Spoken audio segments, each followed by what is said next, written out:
Hi, this is Gail with Beaded Jewelry Diva, and today we are going to be doing a lace and bead bracelet.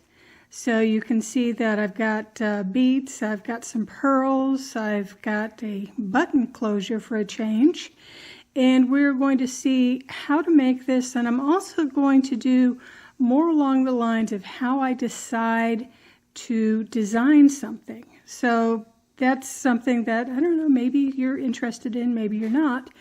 But this is not only how I did this, but how I decided to do what I did with this.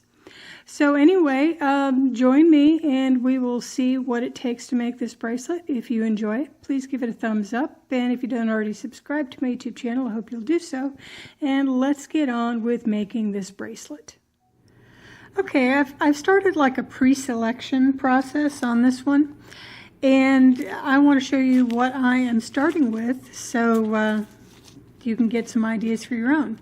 Now this is actually felt. I found some of this at JoAnn's. It's a patterned felt, and I thought, hey, you know, this might be interesting for a background if I want some of the background to show through. Then I found this piece of lace, and I thought, you know, this would make something really cool to have the background, have the lace, and then have different types of bead embroidery between the flowers. So I've decided on that. Now I have a selection of blues and purples and greens and whatnot beads. So I'm going to start with those. Now I haven't decided if I want a cabochon for like the center of it yet. I might go ahead and do that, might not. And I decided that I do want to have a button for the closure instead of like my normal magnetic clasp. And I haven't decided if I want something like this, the blue, or if I want something like this. So that again is kind of up for debate. So we'll see which one I end up using. And here's something that I think is kind of interesting. Years and years and years ago, I bought like this thing on eBay. It was like all sorts of old vintage jewelry. And I got a ton of pearls. I mean, you don't even want to know how many pearls I have. I'm going to take these little necklaces and everything apart, and I've already taken these apart, and I'm going to use them as vintage pearls on this. I thought it would go really neat with the lace and everything like that. So I'm going to use my vintage pearls as opposed to like my Swarovski pearls. So what I'm doing right now is I decided that I needed to tack this piece of lace down onto this piece of felt. So what I've been doing is I took a needle, and I'm using some Sono thread this time to try it out.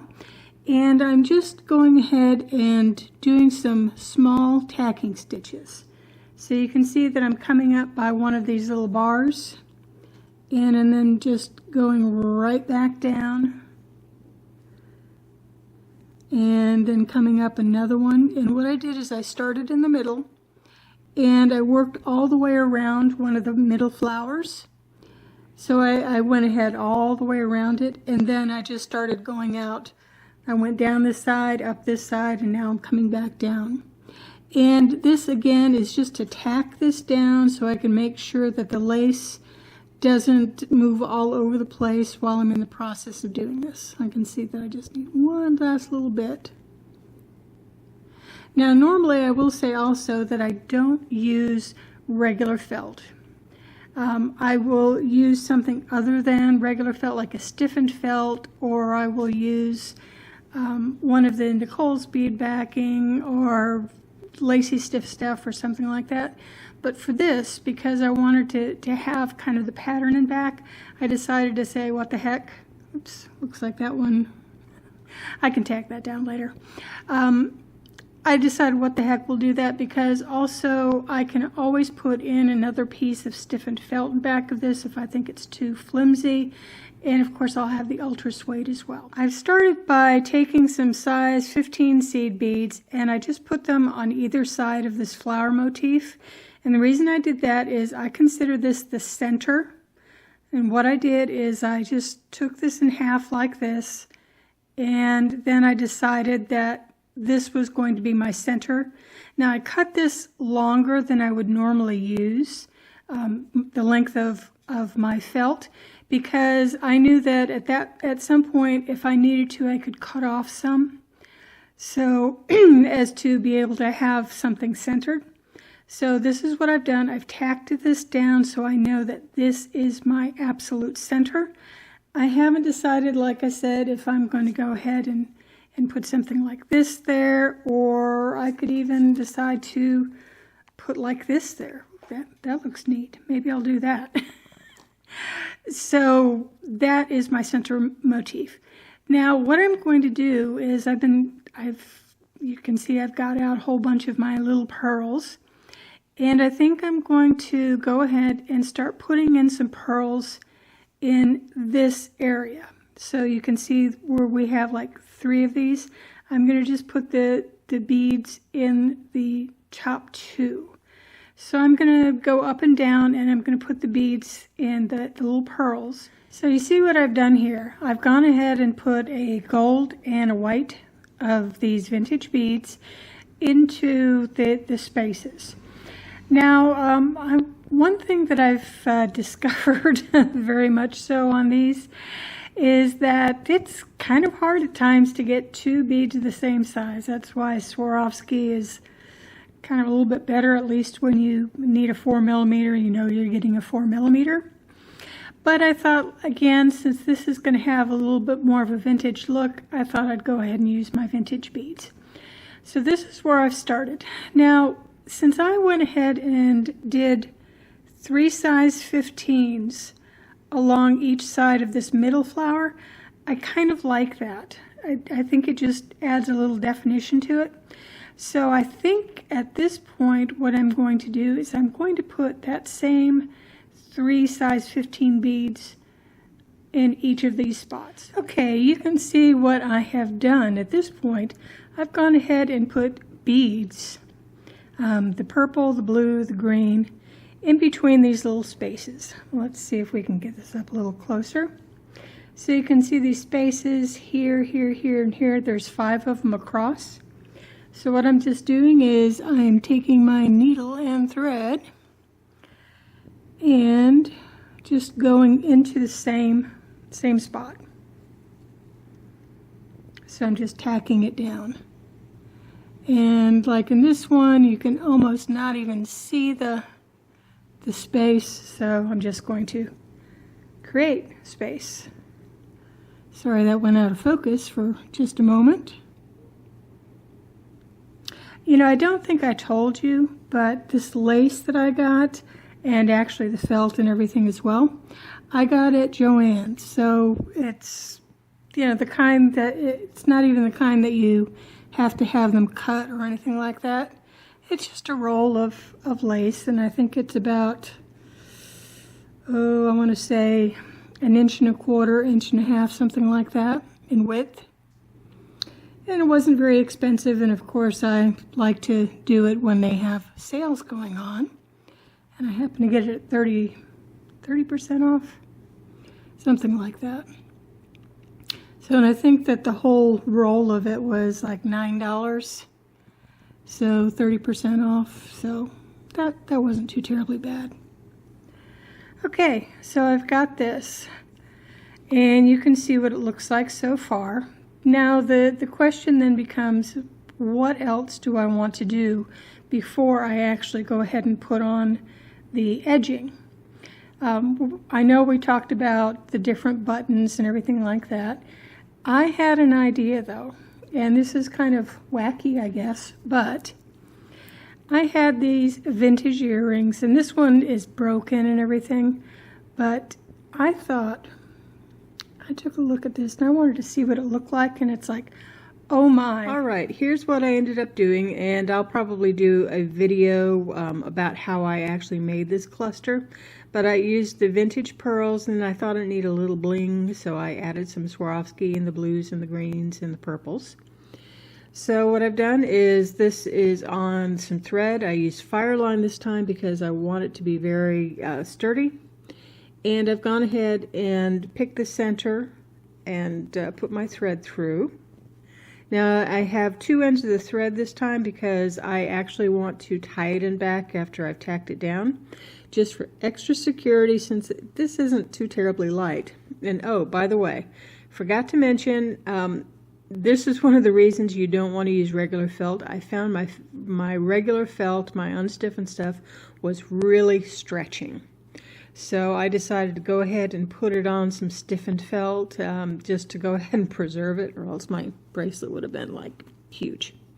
So I'm just now tacking it down. And not too terribly much at this point because, like I said, I'm going to go ahead and tie this off. So I have both threads to the back now, and what I'm going to do is just tie a few knots of the threads together. So, and these are just basically overhand knots, and I'm doing this because I want to further secure those beads in. It's time to go ahead, find the rest of the size that I'm going to need, trim off the ends, and we're going to put on the button before we go ahead and do the beads for the round. I'm back, and what I've done is I'm back to my Sono thread, and I've gone ahead, anchored it in, and I've come up through one of these flowers. I tell you, the flower motifs are great because I always know where the center of my bracelet is. So I'm going to use this particular button on account of the fact that the rest of it is kind of pearly, and I wanted to keep the same theme going with the button as I have with the rest of it. And although I like that other button better in some ways, I think this one fits better. So I've got it strung on the shank, and now what I'm going to do is I'm going to go in and out through the bracelet, the backing, and I'm going to tack this down. Now, I'm going to do this quite a few times, going back and forth and tacking. The reason being is this is a relatively, well, it's really not all that heavy because it's probably made out of plastic, but the bracelet itself, I want to keep very stable. So I will probably do this, I don't know, maybe 10 times. You can see that this looks like it's a bit longer than it needs to be for this. And the reason that it is longer is because I'm going to do peyote around this. And I want to make sure that I have enough slack in it because the peyote that I do around it is going to compress this some. So right now I'm coming up through the second bead. Pick up a purple because I'm going to do this in a purple, and go down, skip a bead, go down into the next one. Now this is standard peyote, folks, and I do have videos on basic peyote, so I'll refer you back to those if you're not familiar with peyote or you need a refresher. So again, I am picking up a bead and skipping a bead, skipping this one and going down through the next one. I'm going to do this all the way around, and when I come back I will show you what I do now. So I've gotten all the way down to the other side, and I've gone ahead, anchored it back into the backing some, and I've come up again, and I was trying to decide what do I want to do. It's like, yeah, it really does need at least one more row of this.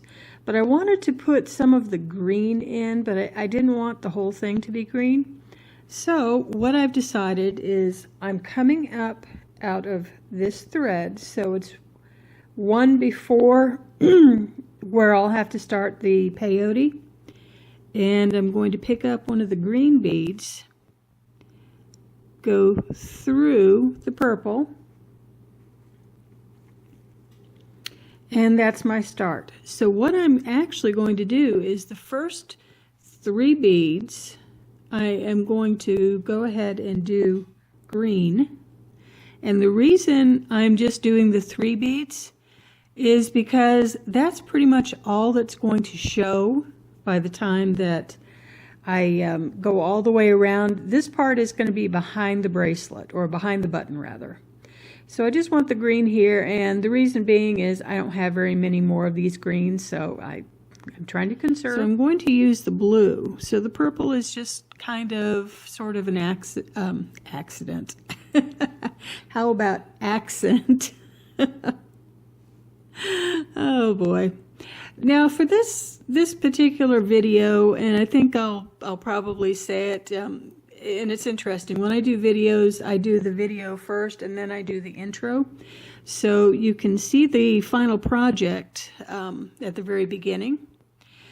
So I'll probably mention this, but this particular video is more about process, about how I decide how I'm going to design something, as opposed to do this step, do this step, do this step. And while I have some of that in this video, a lot of it is process. Okay, here's do this, do this, do this. You can see that since I'm coming up to the top of the arch, it looks like there's going to be more than one bead that's going to be needed here. So at this point, I am going to pick up 2 of the blue beads. So I've got 2 of them on. And then I'm going to go through the next purple. And this is because the arch needs a little bit extra. So I think for the next 3 of these, I'm going to put in 2 of the blue beads. So I'm going to end up going back and forth through this a few times. A couple of reasons. One, it's going to strengthen the clasp as a whole. And remember, this is going to get a lot of wear and tear because it's going to constantly be going up against the bracelet or the button.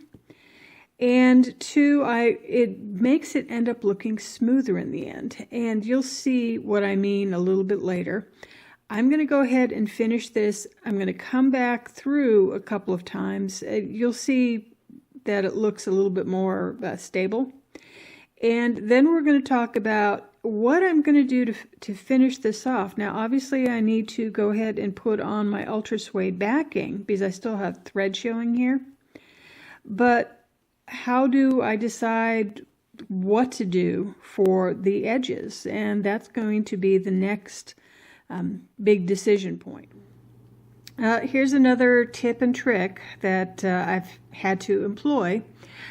This piece of thread, I went ahead and went all the way through. I tied a few half hitches up around the arch area because I knew that I was running out of thread. So I got down to here, I tied 1 half hitch, and then, no more thread. So I don't think it's stable enough, so what do? What I did is I added another piece of thread over here, so this is just a brand new piece of thread, and I'm just going to be tying some knots. All right, now it's time to decide what to do with this. First thing I'm going to do, though, is I would see that, like in spots like this where the backing is really kind of going beyond the edge of the lace, I'm going to trim this up some. And then I'm going to put on the ultra suede backing, glue that down, and then we're going to come back and decide what we're going to do for the edging on this. All right, I have got the backing glued on, the ultra suede, and so now it's time to decide what kind of beads I want to use for the edging. I narrowed it down to these 4. This is kind of showing up yellow on camera, but this is really kind of like a cream color. Of course, this is like a silvery blue. This is a what they call a rain color. And then here are some purple ABs, or amethyst ABs. I ended up going with this one. And the reason I did is because it has all the colors. Okay, you see I've got this started. And let me show you how I am doing this. So right now I've got the thread coming out of the back. So I'll show you. It's coming out of the back like that. I'm going to pick up 3 beads. And I am going to purposefully not catch the edge. So I don't want to catch this edge. I'm going to go right back behind it and go through the other sets of backings. So pulling it like this. And I'm going across like this. And I am actually picking up some of the lace, but not in these parts where it has the arch. where I'm picking up the lace is down in the middle of these. So let me go ahead and show you a few more, and then I'll show you what I'm doing for the pickup, so to speak. Coming to kind of like the center part. So I'm just grabbing the very, very end of this, going through all the layers, and then pulling through, and trying not to catch my stuff. So right here I got a little bit of a snag. And remember, whenever you get snags in your stuff, just, take care of it as soon as you can, or else you're in for probably a bigger mess when you try to pull it and you don't have it all straightened out. Okay, so you can see that I just barely caught the edge of this. And again, I want the arches to kind of show up real well on this lace, but I don't want, if I left it just as is, all this lace would just fold down and everything. So that's why I'm catching part of it, so I don't have the lace falling down. I'm coming around to this particular corner, and I want to show you how I do the corners. As usual, pick up the 3 beads. And at this point, I start making my stitches closer together. Because what I plan to do is, as I go around this corner, if I can get these all straight, as I go around the corner, I'm going to kind of fan these out. So let's see if I can do that.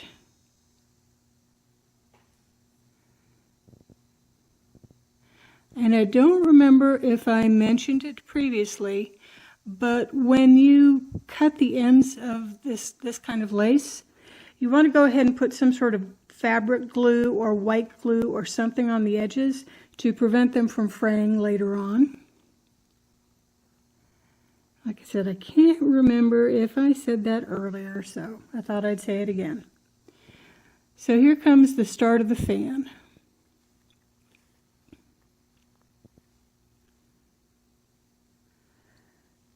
So you can see that I'm just starting to curve slightly around. See if I can do this and pick up the beads at the same time without screwing up the focus too terribly much. So you can see where I put the thread and needle in previously. I'm going to do that again, but I'm pivoting to come out a little bit farther along. And actually I pivoted just a little too much. So I've come out a little bit farther along because previously, the previous come through the ultra suede. I can't speak today, but previously it had been farther over to the right. So now you can see that I'm kind of curving around the corner. And let's show you one more time before I finish this up, and then I show you how to fix mistakes, because I made quite a few on this. So again, I'm getting real close to where I went in through last time, and again I'm coming out a little bit to the left in this particular case. So I'm kind of fanning it around, if you can see. Okay, I've pretty much finished. It looks pretty nice from the front, if I do say so myself. The back, however, is a little bit of a different story. And like I said, I kind of messed up a little bit on the back. I want to show you what I did and how I'm going to fix it. Now, you can see that for the most part, I'm coming right along the edge. And then here I'm missing a bunch of stitches. And, when you look at the back as a whole, it kind of stands out. And I did the same thing like right over here. So here's how I'm going to fix it. Now in this particular case, I've threaded up a needle, I've got that right. And this is how I'm going to anchor the thread. Since I want to be right in this general vicinity, I'm going to put my needle through the ultra suede only. So I'm just coming out of the back and I'm going to leave a tail. And I'll show you why in a minute. So I'm coming up through like this. I'm going to put my needle back down through I'm going to hopefully come up through the other side. So you can see I'm coming up through here. I'm going to go down through my whole thing one more time. And you may be wondering, well, why am I making marks on this part of my ultra suede? Well, I tell you, once you go ahead and get it in and scratch it around a little bit, you don't see those little marks.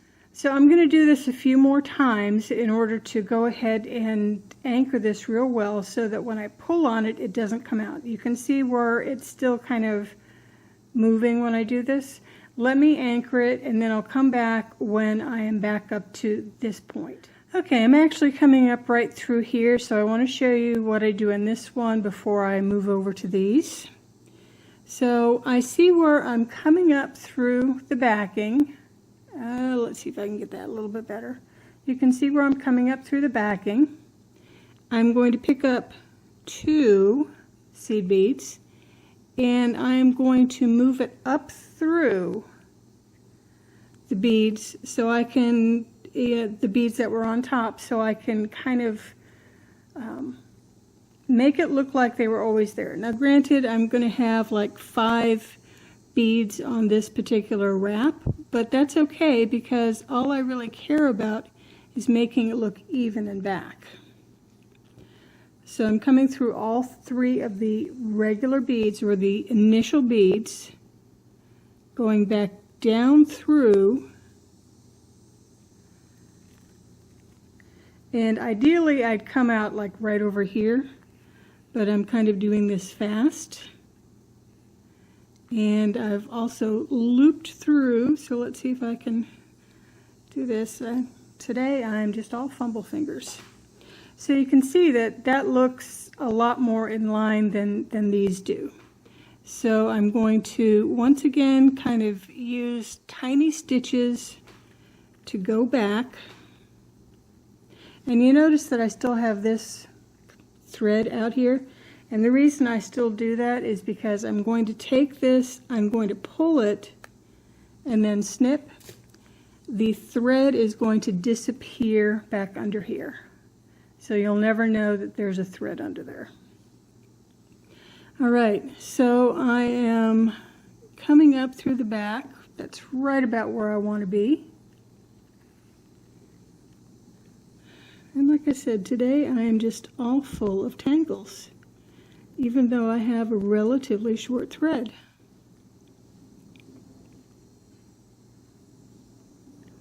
So I'm coming up here.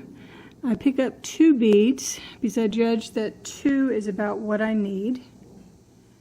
And again, I'm going up through the last of the 3 original beads that I had put on.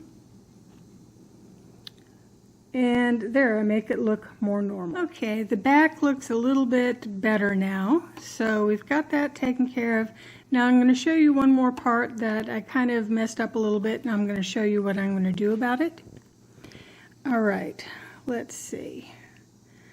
You see how this area looks really bunched up, and then there's, beads going down here, and it just looks kind of funky? Well, what I'm going to do is just kind of press it down, and the reason that I'm not going to go back and fix this more is because I made a big mistake right under here. I put a lot of glue. It is almost impossible for me to get my needle through this. I mean, I have to use pliers and everything. So rather than chance messing up the lace, I'm just going to ignore it for right now because it's also going to be hidden under the button. So if I can get this all buttoned up. So to me, it's not worth the fixing because it's pretty much hidden, and I'm really not going to worry about it that much. So here we go. Here's the lace bracelet. It's a little bit different. Like I said, I normally don't go in for things that are symmetrical and whatever. So you see, of course, I had to do my asymmetric in the center. And I thought you might enjoy watching how I decide to design something as opposed to just the process. So you do have some about how I construct things, but also to talk about how I do this or why I do this. So anyway, if you've enjoyed this video, I hope you'll give it a thumbs up. If you don't already subscribe to my YouTube channel, I hope that you'll do so. This is Gail signing out, saying you have yourself a beautiful day. Bye.